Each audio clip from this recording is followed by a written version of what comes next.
পরীক্ষার খাতা খুলেই চোখ কপালে শিক্ষকদের, কোথাও গুঁজে রাখা 500 টাকার নোট, কোথাও আবার চিরকুটের লেখা আমার ভবিষ্যৎ আপনার হাতে স্যার।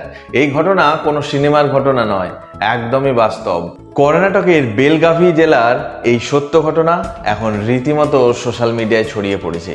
সম্প্রতি দশম শ্রেণীর বোর্ড পরীক্ষার উত্তরপত্রে শিক্ষকরা খুঁজে পেয়েছেন এমন সব চিঠি, যেখানে পরীক্ষার্থীরা করুণভাবে অনুরোধ করেছে, পাশ করিয়ে দিন স্যার, না হলে বাড়ি থেকে পড়াশোনা ছাড়িয়ে দেবে।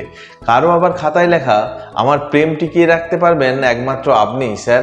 কারো আবার উত্তরপত্রের সাথে আটকে রয়েছে 200 বা 500 টাকার নোট, আর তাতে লেখা, এবার পাশ করিয়ে দিন স্যার, পরের বারে আরো বেশি করে টাকা দেব।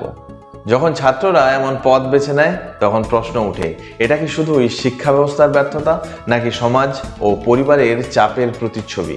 আপনার কি মনে হয়, এই ঘটনা কি ভবিষ্যতের অশনি সংকেত, না অন্য কিছু? কমেন্টে জানান।